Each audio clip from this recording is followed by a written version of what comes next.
Olá, boa noite para você que estava com o Datena acompanhando as notícias do Brasil. Gente, é o Band Cidade que começa agora ao vivo e você acompanha os destaques da edição dessa noite. Economia. Governador anuncia a extinção de 15 agências regionais, 4 secretarias e 185 cargos comissionados. Ônibus voltam a circular em comunidade depois que criminosos incendiaram um dos veículos na tarde de ontem. Susto no ar. Uma menina de 9 anos sofreu uma queda de parapente enquanto realizava voo duplo com instrutor. Produtores trocam o milho pela soja e agroindústrias vão ter que importar produto do exterior. Aeroporto de Florianópolis registra aumento de 10% no movimento em janeiro. Esses e outros assuntos agora no Band Cidade. Hoje é quarta-feira, 21 de fevereiro de 2018. Band Cidade está no ar.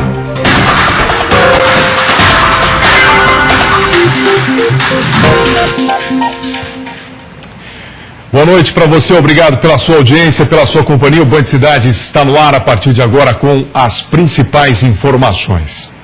Começamos com uma notícia de economia nos cofres públicos. É que o governador Eduardo Pinho Moreira reuniu a imprensa na manhã desta quarta-feira no centro administrativo aqui da capital.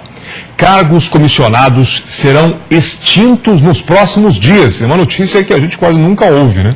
Por conta aí da desativação de 19 secretarias. Acompanhe. A coletiva inicialmente parecia ter um caráter mais tranquilo, sem o anúncio de muitas novidades. Afinal de contas, a Lei de Responsabilidade Fiscal traz engessamento ao uso de recursos no ano de eleições. E foi justamente por esse fator que mudanças importantes foram anunciadas pelo governo catarinense. O fechamento de 15 secretarias regionais e mais 4 secretarias executivas. Dentre as SDRs, como são conhecidas, foram desativadas as de Laguna, Brusque e São Joaquim.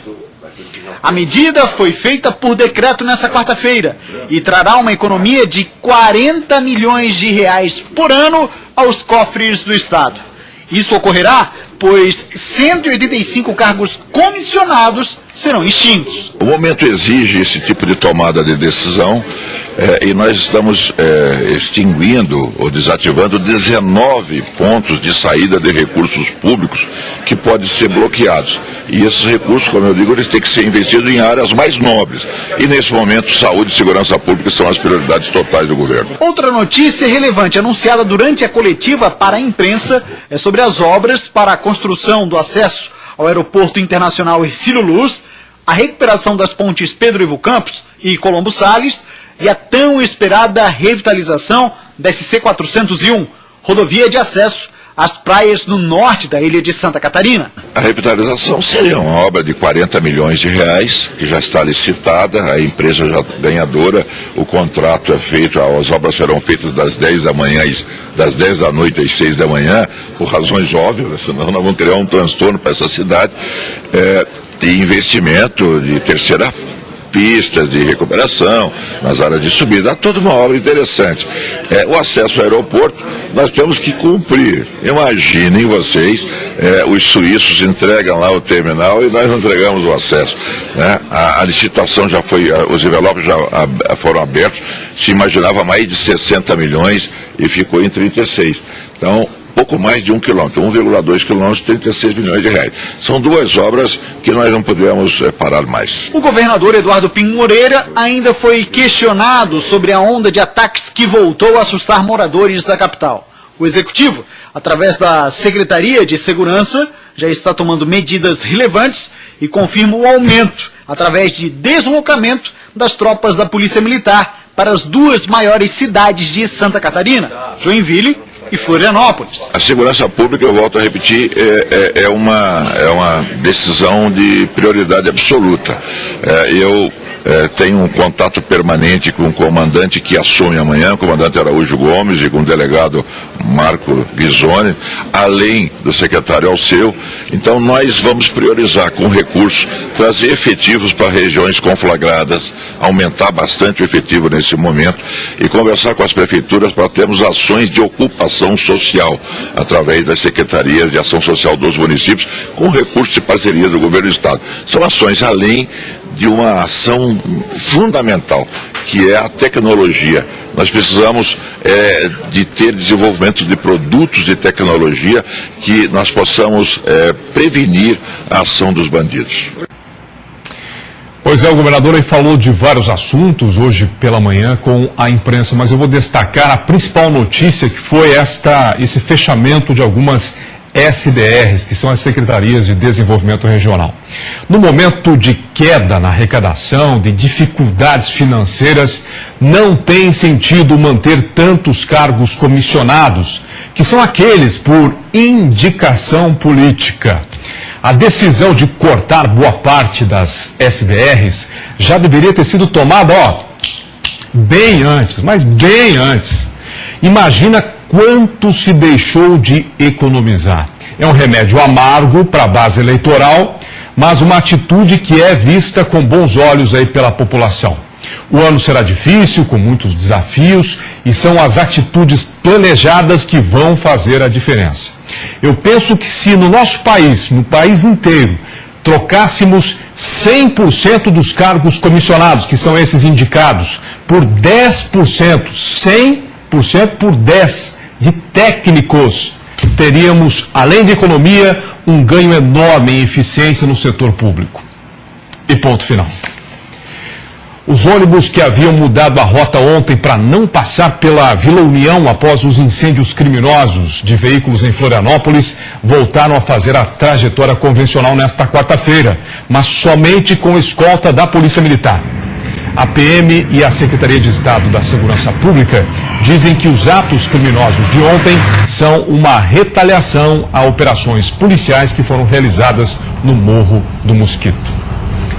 Uma menina de 9 anos passou um susto. Ela sofreu uma queda de parapente enquanto realizava um voo duplo com instrutor na Praia Mole, aqui na capital, na tarde desta quarta-feira.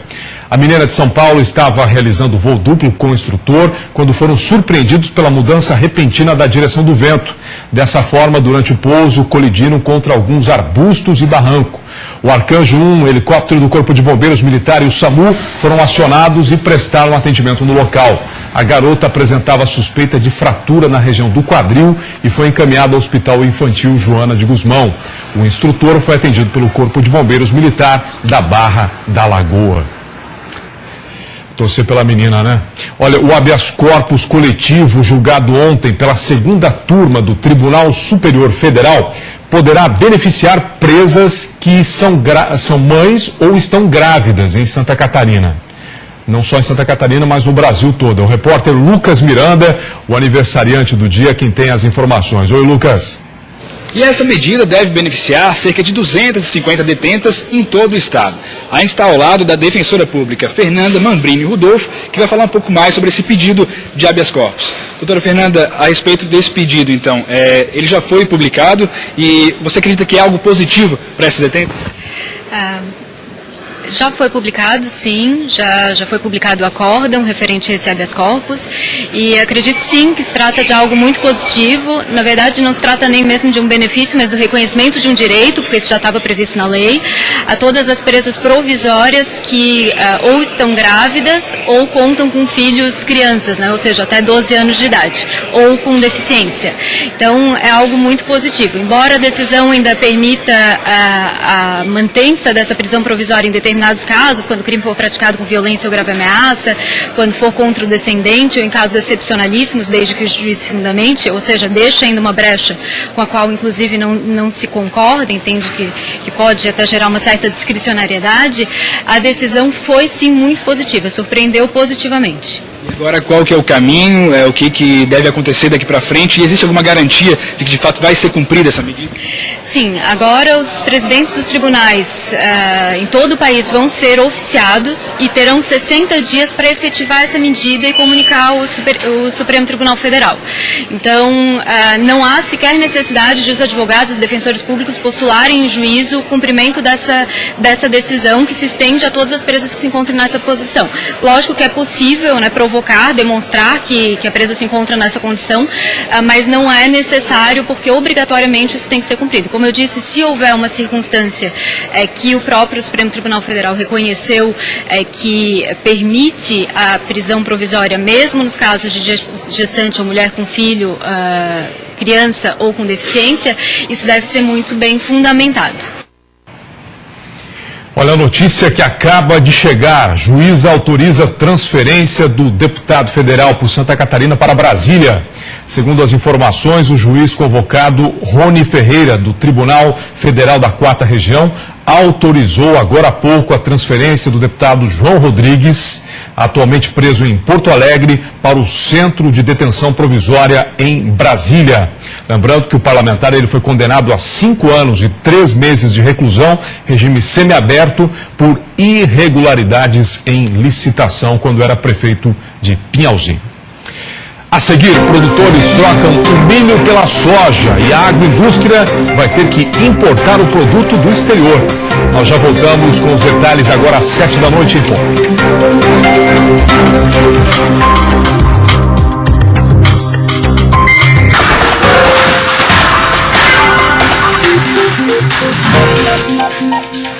7 da noite, 4 minutos. O Band Cidade está de volta com as principais informações de Santa Catarina.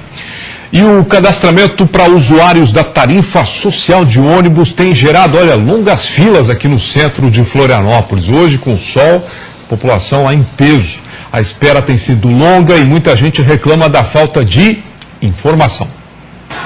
A Prefeitura informou que só precisa vir aqui até o mercado público no local indicado quem vai fazer o cadastro pela primeira vez, ou quem vai fazer o recadastramento e faz aniversário no mês de fevereiro. Mesmo assim, com essas informações, tem se formado longas filas e muita gente, mesmo esperando até desde manhã, não consegue fazer o cadastramento. Chegando aqui não tinha mais senha para o cadastro. Quem tem que cadastrar não tinha mais senha. Eles estão dando 15 senhas por dia, 15 de manhã e 15 à tarde, e não avisaram o pessoal da fila. O pessoal ficou 4 horas na fila, quando chegou aqui não tinha mais senha para o cadastro. Foram tudo embora. Eu bati o pé e fiquei que não ia sair daqui hoje enquanto não fizer o cadastro. Lá no mercado público, a Prefeitura já falou que vai reforçar o quadro de funcionários para o atendimento com mais 8 pessoas. E agora, a gente está aqui no CETUF, que é destinado mais ao recadastramento de estudantes, onde teoricamente o processo seria simples, trazer o atestado e fazer a renovação. Mas as reclamações são as mesmas. Filas enormes, falta de senhas e falta de informação. Um monte de desinformação, porque tu vai no mercado público, eles falam uma coisa, tu vem na mobilidade, eles falam outra, tu vai no CETUF, eles falam outra. Tu vai no mercado público, no outro dia está pronto a sua carteirinha. Mentira. Tu enfrenta 30 horas de fila, tu vem para mobilidade, daí toda essa fila, mais 30 horas de fila. Daí tu vai no CETUF, o CETUF diz que o prazo é de 10 a 15 dias para o teu cartão ficar pronto. Quer dizer que o teu filho vai ficar 15 dias sem ir para a escola.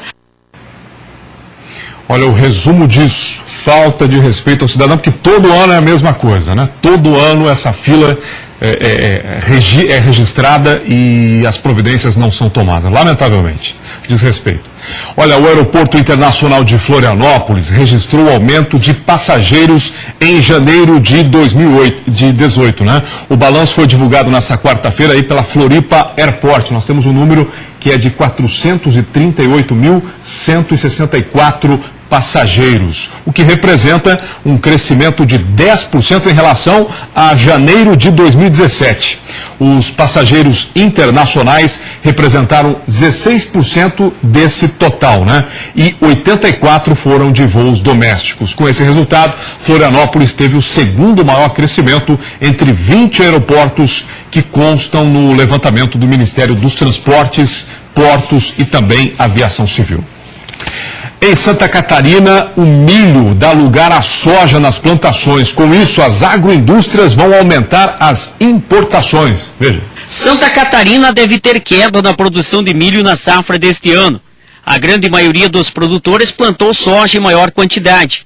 A queda no preço do milho e o aumento do custo levam a uma projeção de 16% de queda na produção do grão na safra 2017 e 2018.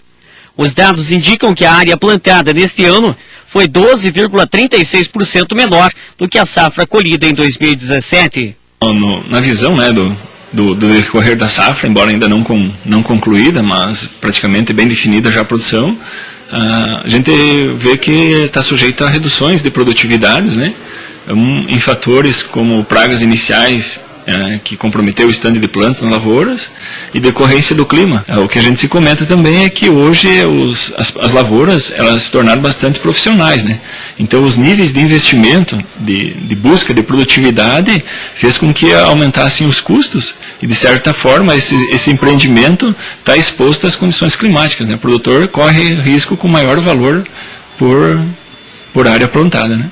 Inclusive por isso que foi aumentada a área de soja, né? Que a área de soja no passado, ela deu mais que o milho, né? O milho produziu bem, mas o preço ajudou pouco, né? E o soja ele produziu bem e o preço ajudou melhor. Por isso que foi partido mais pro lado da soja, né? A safra será menor em nosso estado e a preocupação aumenta devido ao grande consumo da produção de animais. Olha, eu vejo com muita preocupação essa questão do milho, porque Santa Catarina produz hoje aproximadamente 3 milhões de toneladas de milho. Como você falou, esta safra vai ser menor do que a safra do ano passado. A área plantada foi muito menor, significativamente menor. E Santa Catarina vai precisar, nesse ano, de 6 milhões de toneladas de milho para poder dar conta do tratamento de suínos, de aves, da bovinocultura e assim por diante. E por isso há um desencontro entre aquilo que a gente produz e aquilo que a gente consome. Uma das saídas, como já aconteceu anteriormente, é importar milho de outros países para suprir a necessidade das agroindústrias de Santa Catarina. Negociações neste sentido já estão sendo feitas. Agora vamos para o futebol, porque 3 catarinenses entram em campo hoje à noite, né, pela segunda fase da Copa do Brasil. É jogo único e se der empate a decisão vai para as penalidades máximas. Quem vencer se classifica para a próxima fase e leva a bolada de R$1.400.000, um dinheiro que vem boa hora para os clubes. Vejam como vão ser os confrontos aí na tela do Band Cidade. 7h30 na Arena da Baixada, o Tubarão joga com o Atlético Paranaense, jogo fora de casa. Mais tarde, às 8h30 no Heriberto Ilse, o Criciúma recebe o Cianorte, também do estado do Paraná. E no Scarpelli, daqui a pouco, no mesmo horário, o Figueirense enfrenta o Oeste de São Paulo. E é claro que a gente vai ficar na torcida pelos times catarinenses para levarem essa bolada aí. E o chamado cadastro positivo, que pode dar vantagens às pessoas na hora de conseguir crédito bancário, não está agradando todo mundo, não. Mesmo assim, ele poderá ser automático se um projeto do Congresso for aprovado. Quando alguém atrasa uma conta e fica inadimplente, já sabe o que acontece. Normalmente ela fica negativada, né, no mercado, né, não consegue comprar nada, né? Mas e se a pessoa paga tudo em dia, certinho? Se a pessoa, o que ela já pagou, o que ela já fez no passado, né, que ela positivamente, já era. Isso também já tem um nome, cadastro positivo. É um banco de dados que considera não só a dívida em atraso, mas todo o histórico de pagamentos feitos até agora. O objetivo é avaliar melhor quem quer tomar crédito. Com mais informações e segurança, os bancos podem ficar menos restritivos e cobrar juros mais baixos. Mas será que funciona? Para mim não funcionou, pelo menos. O meu score antes do cadastro era alto e no momento meu score está bem abaixo, sendo que até o momento eu não tenho nada que eu saiba que me desabone para ter tido essa queda tão grande. Suzy não está sozinha. Dos 6 milhões de consumidores que aderiram ao cadastro positivo em uma das empresas que fazem análise de crédito, 35% não perceberam mudanças na nota. Para 22%, ela diminuiu. Em 40% dos casos, o chamado score aumentou. Muitas vezes o que a gente vê quando a gente avalia esse tipo de caso é que são brasileiros que, por exemplo, acabaram tendo uma conta em atraso, muitas vezes conta que nem sabia que tinham, né? Muitas vezes pode ser até uma fraude. Por enquanto, a adesão ao cadastro positivo é voluntária, ou seja, entra quem quiser. No entanto, um projeto de lei que já foi aprovado no Senado e aguarda votação na Câmara quer torná-lo automático para todos os brasileiros. Com isso, quem não quiser fazer parte do cadastro tem que pedir para ter seu nome retirado. Uma novidade que está longe de ser unanimidade. O Instituto de Defesa do Consumidor diz que a lei precisa de ajustes. Entre eles, mecanismos mais eficientes para a pessoa saber os motivos do rebaixamento de uma nota e mais clareza sobre quem poderá acessar essa informação. A gente defende que o acesso à nota, ao score, seja com base em legítimo interesse. Você tem que demonstrar que você é um lojista, que você precisa fazer uma mensuração de risco e que você está numa relação de crédito ou financeira com aquele consumidor. A seguir tem mais notícias aqui no Band Cidade. Não sai daí, a gente já volta. São 7h13.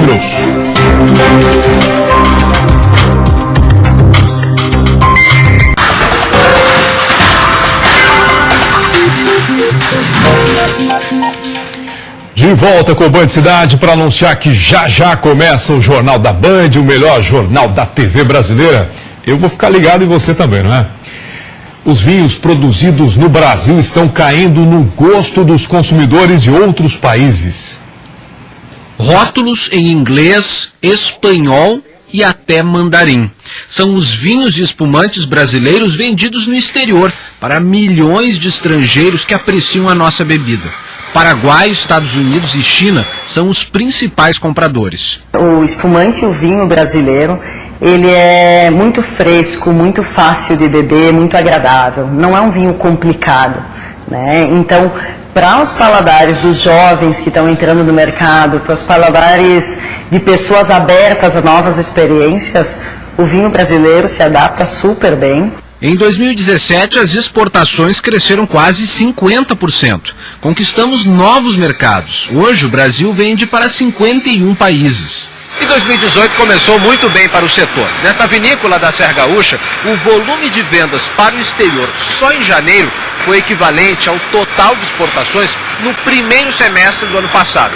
2017 foi bom, mas a expectativa do setor para este ano é melhor.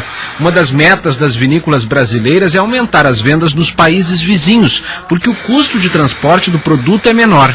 Tem questões logísticas, né, que facilitam, né, é muito mais fácil a gente exportar, a gente nem precisa mandar via container, né, a gente exporta por via rodoviário, tá, para países aqui da América do Sul. Isso faz com que a gente tenha competitividade e também dê foco, né. Mas os produtos mais caros também são bem aceitos em mercados tradicionais e exigentes. Um bom exemplo, o mercado americano. No mercado americano a gente conseguiu, o nosso valor médio exportado foi $10 na categoria de espumantes. Um produto de $10 exportado é um produto de posicionamento de champanhe. Apesar dos avanços, é longo o caminho para equilibrar a balança comercial de vinhos e espumantes. Para cada litro exportado, nós importamos 40. Ainda assim, o produto nacional abastece 65% do mercado doméstico. A gente pode ir lá fora do nosso principal mercado, que é o mercado brasileiro, e da população brasileira que merece o nosso vinho. Vamos tomar um vinho e voltamos amanhã às 6:50 com o Band Cidade. Boa noite para você. Fique com o Jornal da Band.